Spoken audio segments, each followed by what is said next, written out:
এমন পাথর মারা হচ্ছিল যে রাসূল সাল্লাল্লাহু আলাইহি ওয়াসাল্লামের মানে গায়ে লেগে রক্ত বের হতে হতে সেই রক্ত দিয়ে পায়ের যে জুতাটা আছে এই জুতাটা আটকে গেছে এইভাবে। তায়েফে যাওয়ার পরে 3টা গোত্রনেতা ছিল ওখানে। অনেক বড় কথা তো আমি অল্প করে বলছি সময় সংক্ষিপ্ততার কারণে।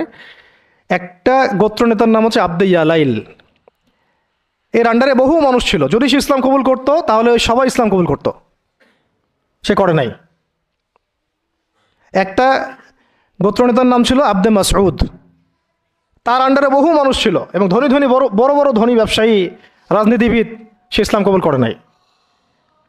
আরেকটা লোক ছিল, তার নাম হাবিব বিন আমর। এই 3 নাম্বার গোত্রনেতা। তো সেও ইসলাম কবুল করে নাই। ইসলাম কবুল না করার কারণে এই 3টে গোত্রনেতার কাছ থেকে, আপনারা কি মনে করেছেন একদিন দাওয়াত দেওয়া হয়েছে?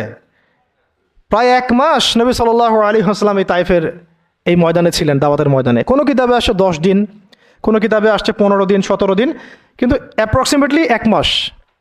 এটা বিভিন্ন সিরাতের কিতাবে আসছে। এই 1টা মাস তাইফে থাকা, খাওয়া দাওয়া তো আল্লাহ ভালো জানেন কি হয়েছে। তার সাথে একজন মাত্র সাহাবী, দরজায় দরজায় দাওয়াত দেয়া, এবং সবাই দাওয়াত রিফিউজ করলো। বড় বড় 3টা গোত্রনেতাও রিফিউজ করে দিল। শুধু যে রিফিউজ করলো তা না, বরং এমন টিটকারি শুরু করলো, এমন ব্যঙ্গাত্মক আচরণ শুরু করলো যে শেষ পর্যন্ত ওই এলাকার যত ছোকরা ছিল, যুবক, তরুণ, কিশোরী বেশি আসছে বর্ণনায়, এদেরকে লেলিয়ে দেওয়া হলো, সবার হাতে পাথর উঠিয়ে দেওয়া হলো যে এই ব্যক্তি মাজনুন, নাউযুবিল্লাহি মিন যালিক। মাজনুন মানে পাগল। এই ব্যক্তি কাযযাব, এই ব্যক্তি মিথ্যাবাদী। এই ব্যক্তি সাহের, এই ব্যক্তি জাদুকর। কাকে বলা হচ্ছে? সবাই মিলে পাথর মারো তাকে, নাউযুবিল্লাহি মিন যালিক। দৃশ্যটা একটু চিন্তা করেন। 10 বছর মক্কায় দাওয়াত দেওয়ার পর চতুর্দিক থেকে কুরাইশদের নির্যাতন, নিপীড়ন, শারীরিকভাবে, মানসিকভাবে, আত্মিকভাবে, সামাজিক বয়কট, 3 বছর গাছের ছালপাতা খেয়ে পাহাড়ের পাদতলে জীবন কাটানো বনু হাশেমের। আবার আমুল হুজনও হয়ে গেছে। ওই একই বছরে কয়েকদিনের মধ্যেই চাচা আবু তালেবও ইন্তেকাল করেছেন, খাদিজা রাদিয়াল্লাহু আনহাও ইন্তেকাল করেছেন। কি অবস্থা ওই সময় চিন্তা করে। কি কষ্টের সময়, কীরকম কষ্টের সময় আমরা তো উপলব্ধি করতে পারবো না। আমরা তো গাজাবাসীর কষ্ট উপলব্ধি করতে পারি না, রাসূল আর সাহাবীদের কষ্ট কি উপলব্ধি করতে পারবো? এই অবস্থায় আশার আলো নিয়ে তায়েফে যাওয়া, সেখানে গিয়ে যে 1 মাস এই মেহনত করার পর এই অবস্থা, সমস্ত ছোকরারা পাথর মারা শুরু করলো। কি পাথর মারার সেই গতি! যেখানে পাথর মারা হয়েছে ওই জায়গা আমরা দেখে আসছি, আলহামদুলিল্লাহ। কি পাথর মারার গতি! এমন পাথর মারা হচ্ছিল যে রাসূল সাল্লাল্লাহু আলাইহি ওয়াসাল্লামের মানে গায়ে লেগে রক্ত বের হতে হতে সেই রক্ত দিয়ে পায়ের যে জুতাটা আছে এই জুতাটা আটকে গেছে এইভাবে, জুতা খোলা যাচ্ছে না। রাসূলুল্লাহ সাল্লাল্লাহু আলাইহি ওয়াসাল্লাম পা থেকে জুতা খোলা যাচ্ছে না, রক্তে আটকে গেছে। আর মানুষ বলছে পাগল, মিথ্যাবাদী, হ্যাঁ, জাদুকর, জিনে আসর করছে। মানুষ বলতেছে এগুলা। রাজনৈতিক ক্ষমতা চায় মনে হয়, হ্যাঁ, অর্থ চায় মনে হয়, দুনিয়ার জৌলস মনে হয় চায়। আমাদের ঐক্য বিনষ্ট করতে আসছে। মারো একে, মেরে বিদায় করো এখান থেকে। কোন পর্যায়ে গেলে মানুষ এই কাজ করতে পারে? কি পরিমাণ ক্ষোভ থাকলে মানুষ এই কাজটা করতে পারে? আর কার এগেনস্টে করছে? আল্লাহর প্রিয় হাবিব, যার জন্য আল্লাহ পাক ফিরদাউস রেখেছেন, মাকামে মাহমুদ রেখেছেন, যার সুপারিশ ছাড়া আমরা মনে হয় না জান্নাতে কেউ যেতে পারবো, অসম্ভব। যার সুপারিশ ছাড়া বিচার শুরুই হবে না কিয়ামতের মাঠে, হিসাব নিকাশ শুরুই হবে না। জান্নাত তো বহু দূরের কথা, জান্নাতের দরজাও খোলা হবে না যিনি আগে না ঢোকা পর্যন্ত। তাকে মানুষ সেভাবে মারা শুরু করলো। রক্ত ঝরতেছে। এই সময়ে এই সাহাবী যায়েদ ইবনে হারেসা রাদিয়াল্লাহু আনহু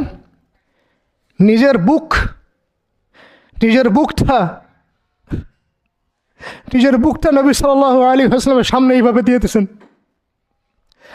যে যতগুলো পাথর আসবে আমার গায়ে যেন লাগে, আমার নবীর গায়ে না লাগে।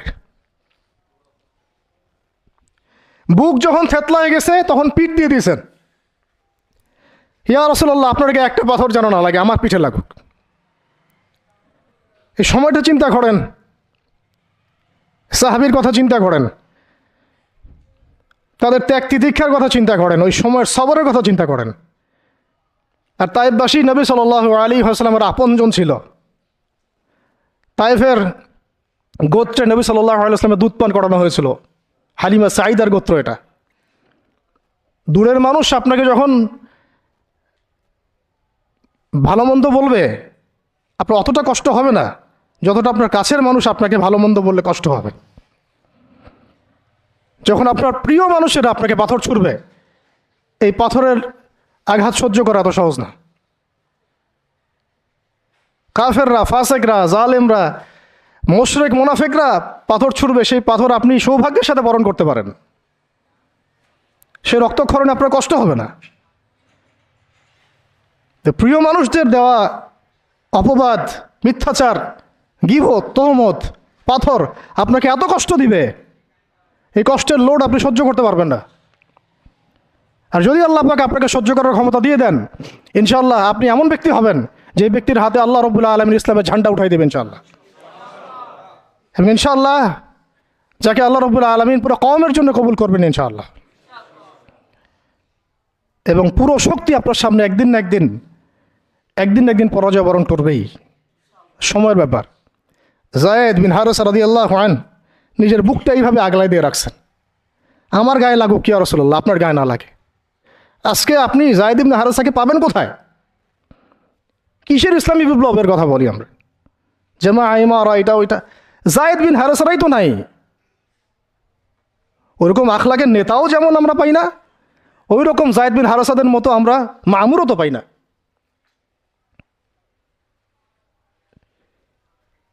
বরং এখন তো এমন যুগ চলতেছে যে মানুষ সামান্য দুনিয়াবী স্বার্থের কারণে, সামান্য দুনিয়াবী স্বার্থ, একটু মোহ, একটু দাম্ভিকতা, একটু অহংকার, একটু জিদ, একটু রাগ, একটু ক্ষোভ ইত্যাদির কারণে মানুষ, নিজের প্রিয় মানুষ আপনাকে মানুষের হাতে উঠাই দিতে পারে।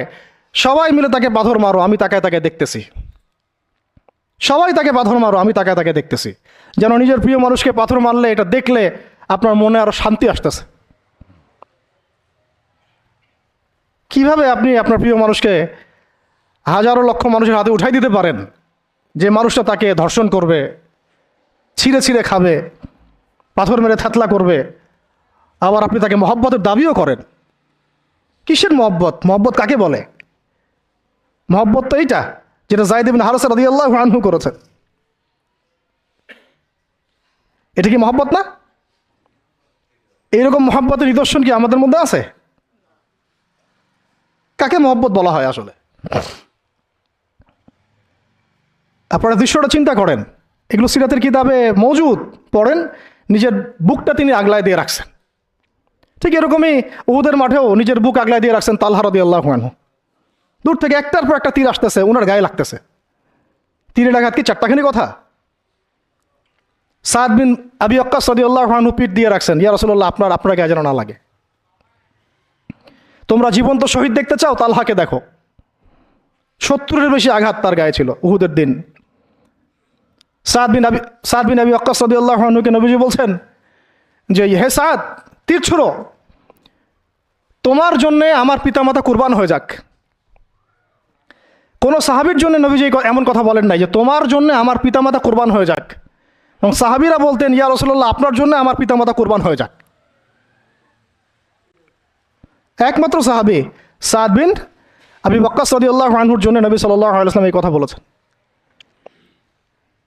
ওই ময়দানে উম্মে ওমারাও ছিলেন, মহিলা সাহাবী, অনবরত তীর ছুঁড়েছেন রাসূলের গায়ে যেন আঘাত না লাগে। ওই ময়দানে হানজালা ছিলেন, ছুটতে ছুটতে আবু সুফিয়ান পর্যন্ত পৌঁছে গিয়েছেন। ওই অবস্থায় তার শাহাদাত হয়ে গেছে, তাকে মারতে পারেন নাই, উল্টা তার গায়ে আঘাত লেগে গেছিল। গাসাসুল মালাইকা, শহীদ হওয়ার পরে দেখা যায় তার দেহটা মাটি থেকে উপরে উঠে আসে আর দেহ থেকে পানি ঝরতেছে। নবীজি জিজ্ঞাসা করা হলো তার এই হালত কেন? নবী সাল্লাল্লাহু আলাইহি ওয়াসাল্লাম বললেন যে গত রাত্রে স্ত্রীর সাথে ছিল, সে জিহাদের ডাক আসছে, ওই ওই ওই বিছানা থেকে চলে আসছে, বেচারা বিছানা থেকে এখানে চলে আসছে। হানজালা রাদিয়াল্লাহু আনহু শহীদ হয়ে গেছে, ফেরেশতারা তাকে গোসল দিচ্ছেন, এই যে পানি দেখা যাচ্ছে। ওই মাঠে সাদ বিন রবি রাদিয়াল্লাহু আনহু ছিলেন, একদম শেষ নিঃশ্বাস যাচ্ছে যাচ্ছে তার অবস্থা। আমাদের নবীজি বললেন, সাদ বিন রবিকে খুঁজে বের করো, সে আমার প্রিয় ভাজন, তাকে খুঁজে বের করো। খুঁজতে গিয়ে দেখা গেল যে তিনি এইরকম একটা হালত, ৬০-৭০টা আঘাতের চিহ্ন নিয়ে প্রায় যান যাচ্ছে যাচ্ছে অবস্থা। তো সাহাবী বললেন, হে সাদ, রসুল সাল্লাল্লাহু আলাইহি ওয়াসাল্লাম তোমাকে সালাম দিয়েছেন, রসুল তোমাকে সালাম দিয়েছেন, আর জিজ্ঞাসা করছেন তুমি কেমন অনুভব করতেছো এখন। সাদ বিন রবি বলছেন, রসুলের কাছে আমার সালাম পৌঁছে দিও, আর আল্লাহর কসম আমি জান্নাতের ঘ্রাণ পাচ্ছি এখন। এটা বলতে বলতে তার শাহাদাত হয়ে যায়। আর তিনি বলতে বলতে একটা কথা শেষে বলে গিয়েছিলেন যে আমি চলে যাওয়ার পরে, তিনি আনসারদের নেতা ছিলেন, আমি চলে যাওয়ার পর তোমরা থাকা অবস্থায় যদি মুহাম্মদ সাল্লাল্লাহু আলাইহি ওয়াসাল্লামের গায়ে একটা আঁচড়ও লাগে, তোমরা আল্লাহর সামনে কোনো হুজ্জাত দিতে পারবা না। আমি চলে যাওয়ার পরে যদি মুহাম্মদ সাল্লাল্লাহু আলাইহি ওয়াসাল্লামের গায়ে একটা আঁচড়ও লাগে, তোমরা আল্লাহর সামনে কোনো হুজ্জাত দিতে পারবা না। আর আমরাও তো এখন দুনিয়াতে বেঁচে আছি, আমাদের নবী সাল্লাল্লাহু আলাইহি ওয়াসাল্লামের গায়ে কী না লাগতেছে, আমরা কী বা করতে পারতেছি। কত সাহাবী। একটা কথা বলতে ভুলে গেছিলাম, যায়েদ বিন হারেসা রাদিয়াল্লাহু আনহু, ইসলামের পরে যে ভাই ভাই সম্পর্ক করে দেওয়া হয়েছিল, দিনী ভাই, যায়েদ বিন হারেসা রাদিয়াল্লাহু আনহু দিনী ভাই ছিলেন হামজা রাদিয়াল্লাহু আনহু, সাইয়্যিদুশ শুহাদা। তার হালত আমরা দেখেছি উহুদের মাঠে, এমন সিংহ যার সামনে কেউ লড়াই করতে পারে না। আর আল্লাহর যে সিংহদের সামনে কাফেররা পেরে ওঠে না, পিছন থেকে আঘাত করে, তাকেও পিছন থেকে আঘাত করা হয়েছে। বর্ষা বের হয়ে গেছে নাভির নিচ দিয়ে, ওই অবস্থায় মারতে আসছিলেন তিনি, ওয়াহশী তাকে শহীদ করেছিল। নবী সাল্লাল্লাহু আলাইহি ওয়াসাল্লাম তার লাশ দেখে অঝোর নয়নে কেঁদেছেন, কারণ তার বুকটা চিরে ফেলছিল কাফেররা, চিরে কলিজা বের করার চেষ্টা করছিল, পারে নাই, কলিজা বের করে চিবাই খাওয়ার চেষ্টা করছিল। তাহলে কাফেরদের ক্ষোভ চিন্তা করেন, কাফেররা আমাদের ব্যাপারে কি পরিমাণ ক্ষোভ লালন করে, তারা আমাদের ব্যাপারে কি পরিমাণ ক্ষোভ লালন করে, ভিতরে ভিতরে এটা আমরা জানিও না, বুঝিও না। আমরা ওদের সাথে বন্ধুত্ব করতে চাই, ওদেরকে আমাদের নিজেদের আপন মনে করি, ওদের হাতে আমরা আমাদের দিনী ভাইদেরকে উঠাই দিই, বোনদেরকে উঠাই দেই, আপনজনদেরকে উঠাই দেই। হামজা রাদিয়াল্লাহু আনহুর এরকম হালত। তার দিনী ভাই ছিলেন যায়েদ বিন হারেসা রাদিয়াল্লাহু আনহু। বহু ঘটনা আছে, আমি যেটা বলতে যাচ্ছিলাম ওইখান থেকে এদিকে চলে আসছি। এরপরে নবী সাল্লাল্লাহু আলাইহি ওয়াসাল্লাম তায়েফের একটা আঙ্গুর বাগানে প্রবেশ করেন, এত ক্ষতবিক্ষত অবস্থায়। আর পাথরের ঢিলকে আপনারা এত তুচ্ছ মনে করেন না, কিন্তু এটা কিন্তু এত তুচ্ছ বিষয় না, কিন্তু এটা যন্ত্রণাদায়ক বিষয়। তার মধ্যে বললাম তার আপন মানুষ, কাছের মানুষ। আঙ্গুর বাগানে যাওয়ার পরে ওখানে আদ্দাস রাদিয়াল্লাহু আনহু, আদ্দাস নামে একজন বাগানের দেখভালকারী ছিল। এই বাগান ছিল আবার উতবা এবং শাইবার, বড় আঙ্গুর বাগান। এখানে ঘটনা ঘটে গেল, নবী সাল্লাল্লাহু আলাইহি ওয়াসাল্লাম বসে আছেন, জুতা খোলার চেষ্টা করছেন, এবং আদ্দাস তিনি এসে একটু খেজুর দিয়েছেন। মায়া লাগছে তার, আহারে লোকটাকে এইভাবে মারলো, মানুষটাকে এইভাবে মারলো। তো কিছুই চাচ্ছে না, কিছুই বলে নাই, খালি বলছে এক আল্লাহর ইবাদত করো, আর কিছু চাইছে নাকি? তো এক আল্লাহর ইবাদত করো বললো, বাস তাই বাস এইভাবে মারলো। আর মানবে না তো মারলো কেন? ও বেচারার কাছে খারাপ লাগছে, দাওয়াত কবুল করবে না তো মারলো কেন? লাঞ্ছিত করার কি দরকার ছিল?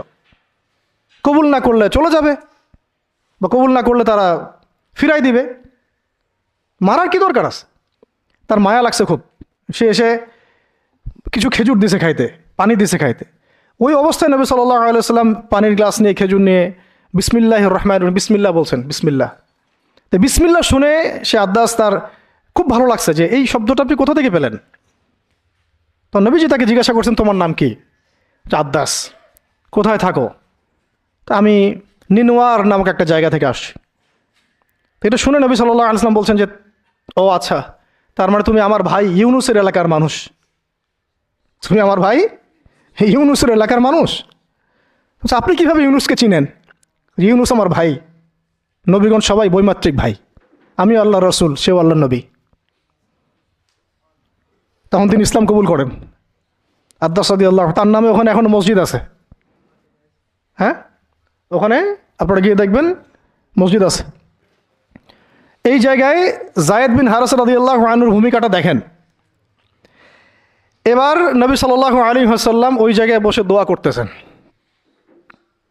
এটা শেষ অংশ, দোয়া করতেছেন। এই দোয়ার লফজ যদি আরবি থেকে আরবি বুঝতে পারতেন, তাহলে মানে আমার এতগুলো কথা বলা সার্থক হতো আর কি। মানে আমি যদি মানুষকে এই দোয়ার শব্দগুলোর অর্থ বুঝাইতে পারতাম, ওই ক্ষমতা যদি আমার থাকতো, আমার মনে হয় না এই ক্ষমতা কোনো ওলামায়ে কেরামের আছে। আমার মনে হয় না এই ক্ষমতা কোনো ওলামায়ে কেরামের আছে যে এই দোয়ার শব্দগুলো আওয়ামকে বুঝাই দিবে, এক্স্যাক্টলি সেই ফিলিংস এবং ইমোশন বুঝাবে, এমন ক্ষমতা আমাদের কাউকে দেওয়া হয় নাই। শুধু এই অনুভূতিগুলো বোঝার জন্য হলেও আরবি শেখা দরকার আপনাদের, আমাদের সবারই। এগুলো অনুভূতিগুলো বোঝার জন্য হলেও আমাদের আরবি শেখা দরকার। মোনাজাতে মাকবুল কিতাবেও দোয়াটা আছে। নবী সাল্লাল্লাহু আলাইহি ওয়াসাল্লাম রক্তাক্ত অবস্থায়, ক্ষতবিক্ষত অবস্থায়, তার পাশে যায়েদ ইবনে হারেসা রাদিয়াল্লাহু আনহু, তারা আল্লাহ রাব্বুল আলামিনের কাছে দোয়া করতেছেন। এই দোয়াটার নাম হচ্ছে মাজলুমের দোয়া, দুর্বলের দোয়া। কিসের দোয়া? দুর্বলের দোয়া। দোয়ার শব্দগুলো এমন ছিল, আল্লাহুম্মা ইন্নাকা তাসমাউ কালামি, আল্লাহুম্মা ইন্নাকা তাসমাউ কালামি, হে আল্লাহ, নিশ্চয়ই আপনি আমার কথা শুনছেন। আমাদের নবীজি বলছেন, আল্লাহুম্মা ইন্নাকা তাসমাউ কালামি, আল্লাহ আপনি নিশ্চয়ই আমার কথা শুনছেন। ওয়া তারা মাকানি, এবং আমার যে মাকান, আমার অবস্থা আপনি দেখছেন। ওয়া তা'লামু সিররি ওয়া আলানিয়াতি, আল্লাহ আপনি আমার বাহিরের অবস্থাও জানেন, ভিতরের অবস্থাও জানেন। আমার বাহিরের হালতও আপনি জানেন, ভিতরের হালতও আপনি জানেন, প্রকাশ্য অবস্থা আপনি জানেন, গোপন অবস্থা আপনি জানেন। তা'লামু সিররি ওয়া আলানিয়াতি লা ইয়াখফা আলাইকা শাইউম মিন আমরি, আমার কোনো কাজই আপনার কাছে গোপন না। আসলে আমার কি হালত, কি অবস্থা, আমার উপর দিয়ে কী গেছে, কি গেল, কি প্রকাশ্য, কি গোপন, কি সত্য, কি মিথ্যা, আল্লাহ আপনি সব জানেন। বলা কথা না বলা কথা সব আপনি জানেন। তা'লামু সিররি ওয়া আলানিয়াতি লা ইয়াখফা আলাইকা শাইউম মিন আমরি। এরপরে নবীজি বলছেন, ওয়া আনাল বাইসুল ফকিরুল মুস্তাগীসুল মুস্তাজির আল ওয়াজিলুল মুশফিকুল মুকির আল মু'তারিফু বিযামবি। এক একটা শব্দ কীভাবে বোঝাবো আপনাদেরকে, আমার কাছে ভাষা নাই। আল্লাহ আমি দুর্দশাগ্রস্ত, আমি ফকির, আমি জিল্লতির শিকার, আমার অপরাধ আমি চিনতে পেরেছি। মানে এমন এমন শব্দ যেটা একজন নবী ছাড়া কারো মুখ দিয়ে বের হওয়া সম্ভব না। এমন এমন শব্দ যেটা ওহী ছাড়া সম্ভব না। আসআলুকা মাসআলাতাল মিসকিন, মিসকিনরা যেভাবে তোমার কাছে চায় আল্লাহ, আমি সেভাবে তোমার কাছে চাচ্ছি। ওয়া আবতাহিলু ইলাইকা ইবতিহালাল মুযনিবিয যালিল, একজন মানুষকে যখন অপদস্থ, লাঞ্ছিত করা হচ্ছে, সেই মানুষ যেভাবে আপনার কাছে চায়, আমি সেইভাবে আপনার কাছে চাচ্ছি।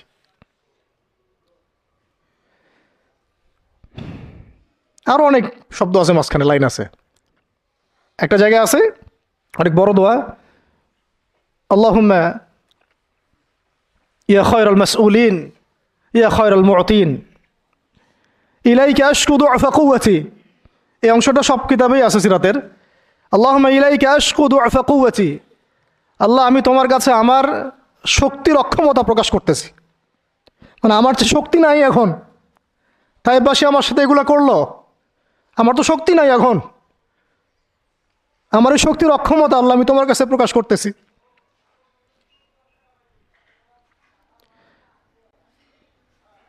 ইলাইকা আশকু দু'ফা কুওয়াতি, আমার শক্তির যে কুওয়াতের অক্ষমতা, দুর্বলতা আমি তোমার কাছে প্রকাশ করতেছি। ওয়া কিল্লাতা হিলাতি, ওয়া কিল্লাতা হিলাতি, এই যে সহনশীলতা, এই সয়ে নেওয়ার যে ক্ষমতার যে ঘাটতি, এগুলো আমি তোমার কাছে পেশ করতেছি। ওয়া হাওয়ানি আলান নাস, ওয়া হাওয়ানি আলান নাস, আর এই যে পুরো মানুষ, তায়েফের পুরো মানুষ আমার সাথে যা করলো, তাদের সাথে লড়াই করার যে আমার অক্ষমতা, বা তাদেরকে বুঝানোর যে অক্ষমতা আমার, তাদেরকে যে আমি বুঝাতে পারতেছি না, এটা যে আমার অক্ষমতা, এই হালত আমি তোমার কাছে পেশ করতেছি। আল্লাহুম্মা ইলাইকা আশকু দুআফা কুওয়াতি ওয়া কিল্লাতা হিলাতি ওয়া হাওয়ানি আলান নাস। কি শব্দ! বলছি ইলা মান তাকিলুনি, আল্লাহুম্মা ইলা মান তাকিলুনি। আল্লাহ, তুমি আমাকে কাদের হাতে ন্যস্ত করলা? আল্লাহ, তুমি আমাকে কাদের হাতে ন্যস্ত করলা? ইলা আদুইন বাঈদিন ইয়াতাহাজ্জামুনি। আমাকে ঘর থেকে এত দূরে এনে, সেই মক্কা থেকে কত দূরে, আমাকে ঘর থেকে এত দূরে নিয়ে এসে আল্লাহ তুমি তোমার শত্রুদের হাতে আমাকে ন্যস্ত করলা। ইয়াতাহাজ্জামুনি, যারা চতুর্দিক থেকে আমাকে পাথর মারতেছে। কি আবেগ দোয়ার মধ্যে, কি ভাষা, কি লফজ!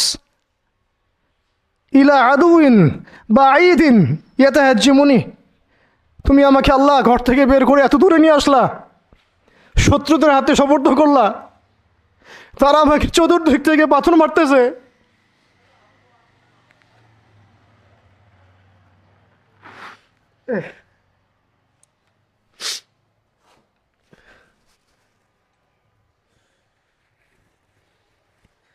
আম্মি লা করিবিন মাল্লাকতাহু আমরি। পরে নবীজি বলছেন আম্মি লা করিব, নাকি আমাকে কাছের মানুষদের হাতে নিয়ে আসছো আল্লাহ? আল্লাহ, তুমি কি আমাকে কাছের মানুষদের হাতে উঠাই দিছ? মাল্লাকতাহু আমরি, যারা আমার ভালো মন্দের কাজের মালিক হয়ে গেছে। এইভাবে দোয়া করতে লাগলেন নবী সাল্লাল্লাহু আলাইহি ওয়াসাল্লাম। যায়েদ বিন হারিস রাদিয়াল্লাহু আনহু শামিল আছেন এখানে। তারপরে নবীজি বলছেন ইল্লাম তাকুন সাখিতুন আলাই ফালা উবালি। আল্লাহ, এত কিছুর পরে যদি তুমি আমার প্রতি অসন্তুষ্ট না হও, আমার কিছুই যায় আসে না। আল্লাহ, এত কিছু হয়ে গেল, এরপরে যদি তুমি আমার উপর অসন্তুষ্ট না হও, অন্তত আমার কিছুই যায় আসে না। আলহামদুলিল্লাহ। ইল্লাম তাকুন সাখিতুন আলাই ফালা উবালি, তুমি যদি আমার উপর আল্লাহ অসন্তুষ্ট না হও, তোমার কাছে আমি ঠিক থাকতে পারি, তোমার কাছে আমার অবস্থান ঠিক থাকে আল্লাহ, ফালা উবালি, আমি এসবের কোনো কিছুর পরোয়া করি না।